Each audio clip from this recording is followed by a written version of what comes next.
It's going to be such a powerful enabler pretty much across all walks of your life. The rise of artificial intelligence is the next industrial revolution.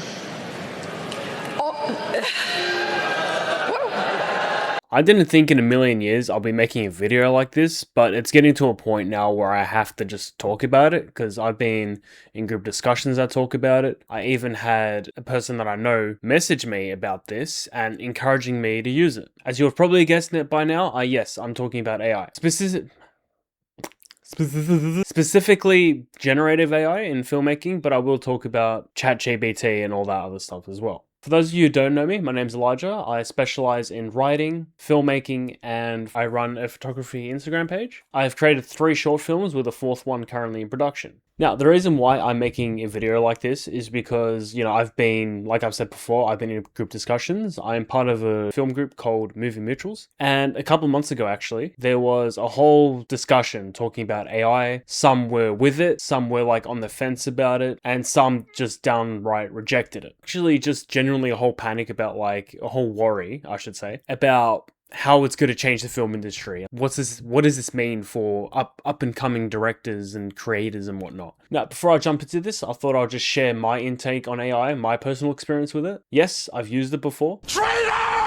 Specifically for when I was learning D&D, I didn't really know how to DM. Had no clue. Had no idea how to structure a story at all. So I decided to ask ChatGPT, hey, how do you make something like this? But when I got more experience being a DM and learning more about the rules of D&D, I just dropped using ChatGPT entirely and I just started writing things on my own and structuring my own stories on my own. I should just point out, I didn't make a story with ChatGPT, I just asked it to structure the story. That's it. Now, I accept that AI is going to be around. It's a new thing. People are going to use it. There's nothing really you can really do about it. And you can also choose not to use it. But for the people that do use it, I'm just going to let you know, you're really tarnishing your work. And I'm going to get into the reasons as to why I think this. And also, don't mind the microphone. I don't have a lav, so I'm working with my HyperX Quadcast.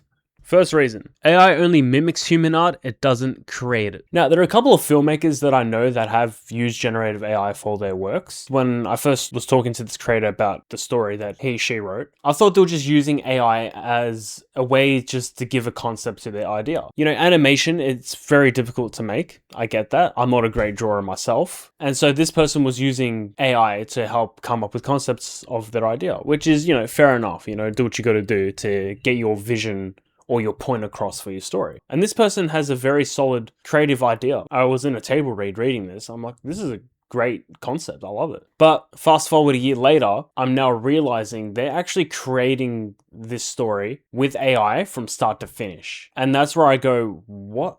What's the point? What's the point of writing a great story just to fuck it up with AI? Now, am I worried that AI will take over filmmaking and animation? Absolutely not. Because there's one thing AI can't do that humans do all the fucking time. Make mistakes. See, AI can do many things, alright? It can create something, whatever you tell it. It can create a perfect image of something. But that's the thing. It makes it too perfect. It's like Netflix lighting. It's too much. And I believe AI imitates. It doesn't create an original idea. And the thing with AI, I don't think it inspires, and it's certainly not unique. So yeah, if there's any upcoming filmmakers out there just get worried about AI and how it's going to affect you, I wouldn't fucking worry about it. Much like NFT didn't go far in the drawing world, AI is not going to get very far in the filming industry either. But back to human error and in human works, there's a unique imprint on a work just because of that mistake. And that just leaves me with the quote of Bob Ross. We don't make mistakes. We have happy accidents. I did put a link down below that shows you the top 10 songs that do have a mistake in them, and they just kept it in there. Second reason, AI aims to be perfect, but art doesn't just aim for perfection, it aims for emotion. Emotional, damn it! Alright, now on a more personal level, just to get my point across, I use creativity as an outlet for me, emotionally mostly. So whether I'm happy or sad, I can just put that into my work. And I think it just makes it better. Most, and if not all, creatives do this. Now, you chuck AI into the mix of that, you already cut that fucking connection with an audience because you wanted to implement something that's not human at all to do the work for you. And that's just downright fucking lazy. See, if there's one thing I learned in the creative field, especially when I've been dabbling and learning more about photography, is that before you edit a photo, the instructors will ask you, to tell you to ask yourself, what emotion are you going for? Is it happy? sad, alone, joyful? You need to ask yourself these questions just so you know what type of mood you're going for the image. Alright, third reason. AI is useful as a tool, not as an independent visionary. There's got to be a line. Yeah, look, it is still possible to create an animation with little to nothing to use. But Elijah, it costs so much money and it takes up so much time. Good art is meant to take time. Like, that's the point. You do it because you love it, not to make a quick buck. Yes, money is good. If you can do it for a living, hell yeah. But using AI is not going to get you there. Just to give you an example, a good friend of mine, she and her team, during her final year of uni, created an animation that took 6 months to make. 6 months. And the animation for it completely obliterates any type of AI generated work I have seen. Like, with the style that they did and the lighting they used for it by blending the 3D and the 2D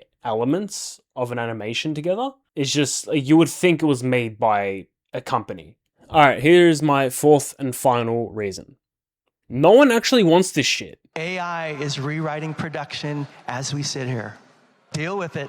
Like I said, it's a tool. It just seems like AI is just being shoved down our throats by corporations. And they say shit like, oh, it's the next step. Like, there's nothing you can do about it. What the fuck do you mean there's nothing you can do about it? There is something we can do about it. It's actually quite simple. Don't use AI. I mean, yes, AI is here, but, just because you can doesn't mean you should. Another important photography lesson, the whole color grading wheel. Just because you can doesn't mean you should. Alright, I feel like I rambled on for too long now, so I'm going to end this by saying the same thing I said to the film colleague of mine who encouraged me to use AI. Creativity is a unique gift which everyone has, and AI doesn't compare to what people can do. AI tries to be perfect, but art isn't meant to be perfect. Some of the greatest pieces of any type of art was born from human error. Alright, that's all the time from me. Thank you for hearing my rant about this. I am never talking about this shit again. See ya.